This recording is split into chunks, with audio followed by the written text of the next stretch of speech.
Hello friends, study with bank के current affair session में आपका स्वागत है। ये current affair SSC, banking, railway, state PCS, CDS, CAPF, NDA और अदर कॉम्पिटिटिव एग्जाम आदि में सहायक होंगे। आज की डेट है 1 फरवरी 2021। तो चलिए आज का करंट अफेयर शुरू करते हैं। आज का पहला प्रश्न है, हाल ही में कौन से विभाग ने दिसंबर 2020 के लिए 8 कोर उद्योगों का सूचकांक जारी किया है? ऑप्शन ए उद्योग और आंतरिक व्यापार संवर्धन विभाग, ऑप्शन बी वाणिज्य उद्योग एवं रोजगार विभाग, ऑप्शन सी औद्योगिक नीति और संवर्धन विभाग, ऑप्शन डी आपूर्ति विभाग। देखिए, उद्योग और आंतरिक व्यापार संवर्धन विभाग के आर्थिक सलाहकार कार्यालय ने दिसंबर 2020 के लिए 8 कोर उद्योगों का सूचकांक जारी किया है। बात करते हैं कोर उद्योग के बारे में, तो अर्थव्यवस्था के बुनियादी क्षेत्र उद्योग में उन उद्योगों को कहा जाता है जो देश की अर्थव्यवस्था रीढ़ होते हैं तथा इनकी विकास दर में कमी या बढ़ोतरी बताती है कि किसी देश की अर्थव्यवस्था की बुनियाद की हालत कैसी है। अर्थव्यवस्था के बुनियादी क्षेत्र के अधिकतर ऐसे उद्योगों को शामिल किया जाता है जिनकी स्थापना से अन्य उद्योगों की स्थापना का आधार बनती है। ज्यादातर देशों में ऐसे कई विशेष उद्योग स्थापित हैं जो अन्य सभी उद्योगों की रीढ़ माने जाते हैं। भारत में 8 प्रमुख उद्योगों में कोयला, कच्चा तेल, प्राकृतिक गैस, रिफाइनरी उत्पाद, उर्वरक इस्पात, सीमेंट और बिजली शामिल है। दिसंबर 2020 से 8 कोर उद्योगों का सूचकांक जारी किया गया है। ठीक है, 8 कोर इंडस्ट्रीज का संयुक्त सूचकांक दिसंबर 2020 में 133.18 पर रहा, जिसमें दिसंबर 2019 की तुलना में 1.3% की गिरावट दर्ज की गई है। तो इसका सही आंसर होगा ऑप्शन ए उद्योग और आंतरिक व्यापार संवर्धन विभाग। चलिए नेक्स्ट क्वेश्चन पे चलते हैं। हाल ही में स्टार्स परियोजना के क्रियान्वयन को वित्तीय मदद प्रदान करने के लिए आर्थिक मामलों के विभाग और किसके बीच समझौते पर हस्ताक्षर किए गए हैं? ऑप्शन ए अंतर्राष्ट्रीय मुद्रा कोष, ऑप्शन बी एशियाई विकास बैंक, ऑप्शन सी विश्व व्यापार संगठन, ऑप्शन डी विश्व बैंक। देखिए, राज्यों में शिक्षण, सीखने और परिणामों को बेहतर बनाने की शिक्षा मंत्रालय की स्टार्स परियोजना के क्रियान्वयन को वित्तीय मदद प्रदान करने के लिए आर्थिक मामलों के विभाग और विश्व बैंक के बीच समझौते पर हस्ताक्षर किया है। स्टार्स परियोजना की कुल लागत वो आपका 5,718 करोड़ रुपए है। 5 वर्ष की अवधि में विश्व बैंक इसमें $50 करोड़ की वित्तीय सहायता देगा। शेष राशि योजना के भागीदार कर रहे राज्यों द्वारा राज्य अंश के रूप में दी जाएगी। स्टार्स परियोजना शिक्षा मंत्रालय के स्कूल शिक्षा और साक्षरता विभाग के अंतर्गत नई केंद्रीय सहायता प्राप्त योजना के रूप में क्रियान्वित की जाएगी। तो इसका सही आंसर होगा ऑप्शन डी विश्व बैंक। चलिए नेक्स्ट क्वेश्चन पे चलते हैं। हाल ही में जारी ट्रांसपेरेंसी इंटरनेशनल द्वारा भ्रष्टाचार बोध सूचकांक 2020 में भारत कौन से स्थान पर है? Option A 86, option B 80, option C 76, option D 70। देखिए, हाल ही में ट्रांसपेरेंसी इंटरनेशनल भ्रष्टाचार बोध सूचकांक 2020 जारी किया है। तो इस ट्रांसपेरेंसी इंटरनेशनल द्वारा जारी भ्रष्टाचार बोध सूचकांक 2020 में 180 देशों में भारत का स्थान आपका 86वें स्थान पर आ गया है। इस वर्ष भारत का भ्रष्टाचार बोध सूचकांक में स्कोर आपका वो 40 अंक है। भारत का स्कोर चीन की तुलना में भी कम है, जिसने 78वें रैंक के साथ 42 का स्कोर किया है। वही अमेरिका 67, पाकिस्तान 124 और नेपाल 117वें स्थान पर है। भ्रष्टाचार बोध सूचकांक 2020 में न्यूजीलैंड और डेनमार्क 88 के स्कोर के साथ पहले स्थान पर रहे हैं, जबकि सोमालिया और दक्षिण सूडान 12 स्कोर के साथ सबसे निचले पायदान पर है। सूचकांक में भारत का स्कोर वैश्विक औसत और एशिया प्रशांत दोनों औसत से नीचे है। रिपोर्ट में कहा गया है कि भारत अब भी भ्रष्टाचार सूचकांक में काफी नीचे है। गौरतलब है कि भारत 2019 में वो 80वें स्थान पर था, जबकि 2018 में वो 78वें स्थान पर है, 78वें स्थान पर था। हालांकि आलोचकों का कहना है कि भ्रष्टाचार बोध सूचकांक किसी भी देश में भ्रष्टाचार के वास्तविक स्तर को नहीं दर्शाता है। अब बात करते हैं भ्रष्टाचार बोध सूचकांक के बारे में। तो भ्रष्टाचार बोध सूचकांक किसी भी देश में सार्वजनिक क्षेत्र में व्याप्त भ्रष्टाचार के स्तर को मापने हेतु जारी किया जाता है। इस सूचकांक में जो है आपका 0 से 100 तक के पैमाने का उपयोग किया जाता है, जहां 0 स्कोर सबसे कम, सबसे स्कोर वाले देश को सबसे अधिक भ्रष्ट माना जाता है और 100 स्कोर वाले को जो है सबसे साफ माना जाता है। तो इसका सही आंसर होगा ऑप्शन ए 86। चलिए नेक्स्ट क्वेश्चन पे चलते हैं। हाल ही में प्रधानमंत्री नरेंद्र मोदी ने रामकृष्ण मिशन की मासिक पत्रिका प्रबुद्ध भारत के कौन से वार्षिक उत्सव समारोह को संबोधित किए? Option A 120, option B 126, option C 125, option D 130।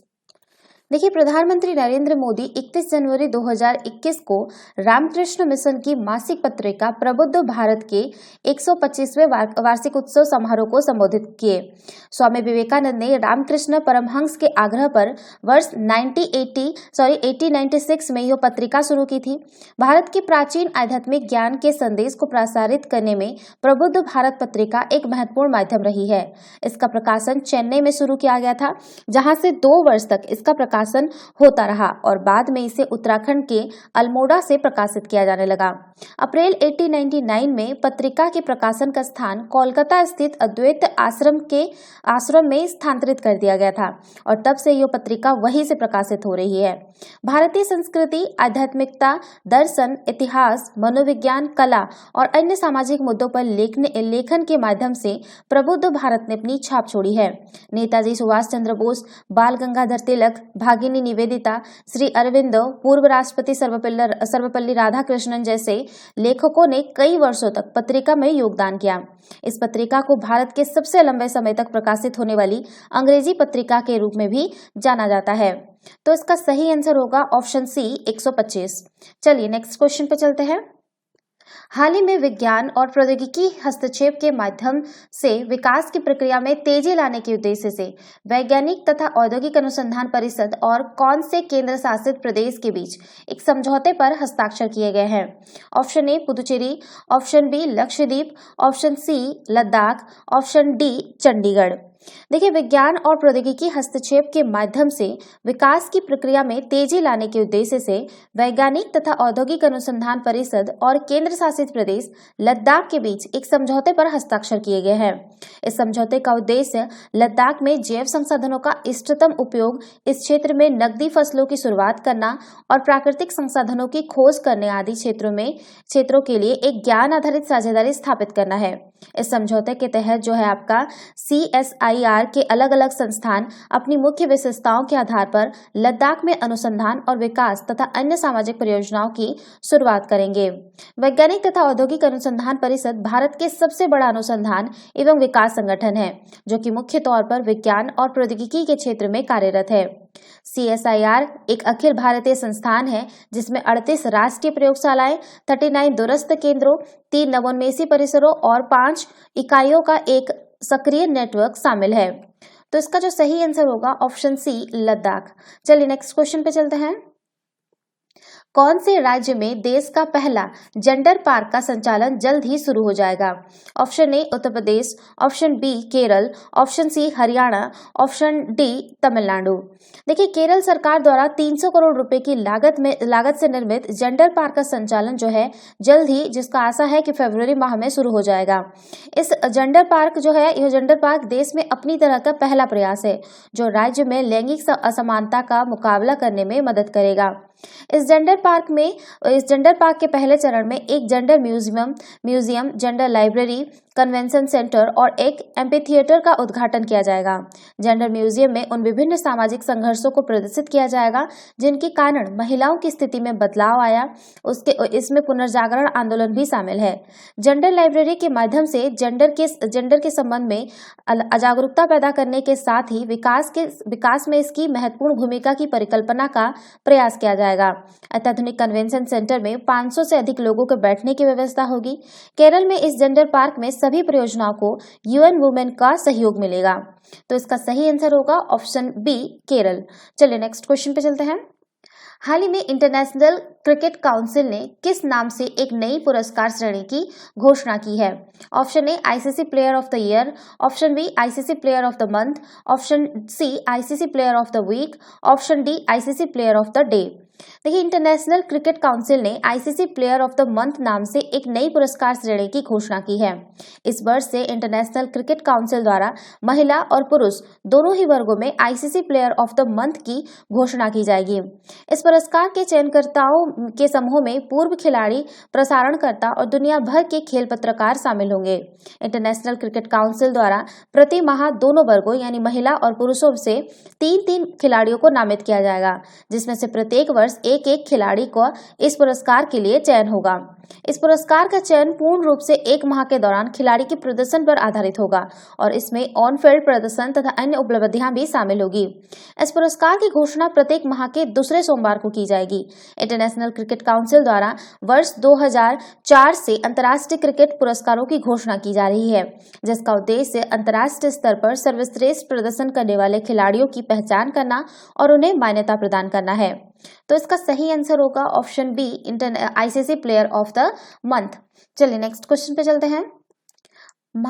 राष्ट्रपिता मोहनदास करमचंद गांधी की पुण्यतिथि की स्मृति में प्रतिवर्ष 30 जनवरी को किस दिवस के रूप में मनाया जाता है?